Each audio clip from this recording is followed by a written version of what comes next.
So if you guys came here because you wanted to see a modern muscle car converted into some kind of a European supercar looking type of a thing, then you're in the wrong place. But if you want to see a junked out, totaled, salvage titled Dodge Challenger converted into a Mad Max off-roading beast. Alright, it's not really a beast, but the things we did were pretty cool, and a lot of it you guys can do yourself.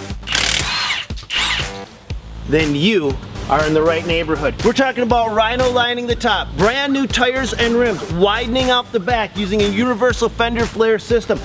That's a fancy way of saying cheap.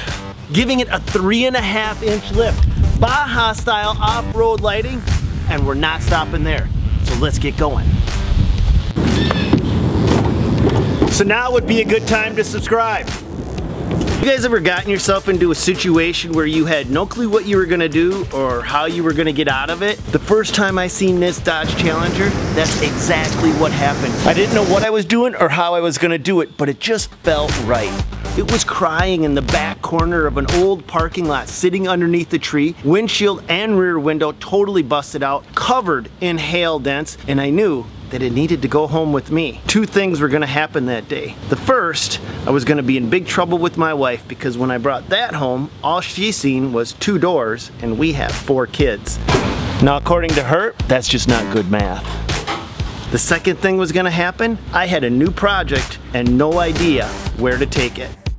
We had to fix the hail damage, so I brought it to 7 different body shops and they all said the same thing. Bondo isn't an option, and number 2, the only way to really fix this thing is to cut the entire top half and remove all of the panels of the car and start all over again. And I needed to look at a different alternative way of fixing the hail damage. So instead of fixing it, covered it up.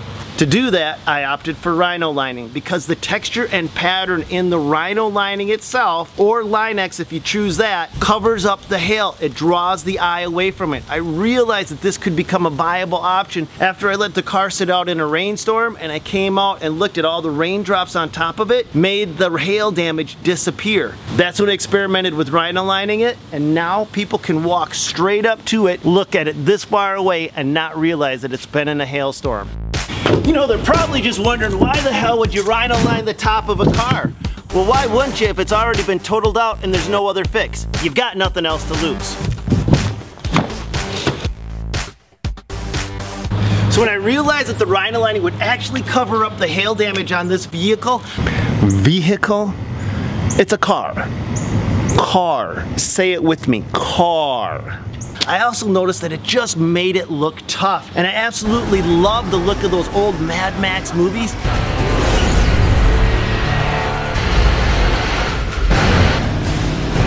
So I coordinated with a company called Op7 Lighting to come up with an off-road lighting package for an on-road muscle car. The reason why I specifically chose Op7 was because they're 1, a small family-run company, but number 2, they also work nationwide. So that way, if you guys watching this video ever needed any off-road lighting and you wanted to know who to call, you could coordinate with them and feel comfortable knowing that when you place the order, they're gonna get to know who you are and you're gonna get to know who your representative is. After working with Op7 for the last few months on this build, I can say with all confidence that I would gladly work with them again. It's a great family-run business. You guys should really go check them out. I absolutely love them guys, and if you do, make sure you say hi to Aaron for me.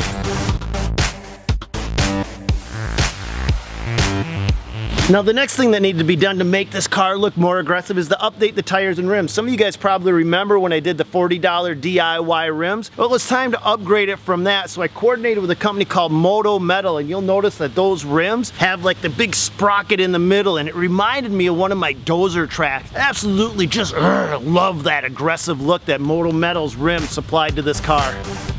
So for tires, we've got 265 60R18s in the back and 235 60R17s in the front. But there's no way in hell I'm gonna stop there. If I'm gonna go all the way in and get new tires and rims, I'm gonna widen that sucker out in the back. And to widen it out also meant I needed fender flares. I had very few options out there. As you guys probably know, you've got the Liberty Walk kit, but everybody does the Liberty Walk kit. I don't want that look. I also didn't want that price tag. They're like $1,000 for just 2 of them. So you know what I did? I put truck tires in the back and I stuck truck fender flares in the back. Instead of costing me $1,000 per pair from Liberty Walk, it cost me 75 bucks for that rubber flap, and it still makes it look wide.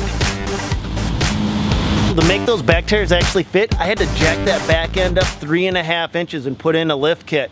When I say we, I mean Frankie. He had to put the bolts on the outside of the springs and then push up because they wouldn't fit between them. To do that, he had to go from the standard size bolt to a longer bolt. Unfortunately, we went from... I see you're bleeding, Frankie. Yeah, but we had to skip a spring too. We had to always skip a spring. We didn't have to. We had to. We couldn't spread them. Yeah, that looks like that bolt's twisted. I bent that, straightening this out. Okay. So I wanted that to fit in the groove. Yeah, is that gonna... That ain't gonna affect nothing. I bent it with the pipe wrench. Oh, you did? Yeah, I had the pipe wrench on this. Yeah, that ain't gonna do nothing. We'll find out, won't we? Yeah. We'll put that theory to the test. Which didn't bother me at all because it kind of made the car sit like this, which is the look that I wanted in the first place.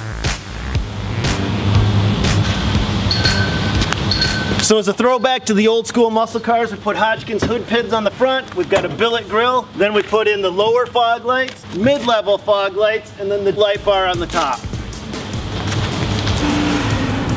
And just for you car enthusiasts, on the next Dodge Challenger video, what we're going to be covering is how to get a custom leather interior for a fraction of the cost that you would pay at either a car dealership or at a custom body shop. So make sure you subscribe, tune in, because that one's coming next. Seriously, Op7 is an amazing company. I absolutely love them. All right, guys, we're just gonna look at the Op7 lights at night. Bottom, mid, top.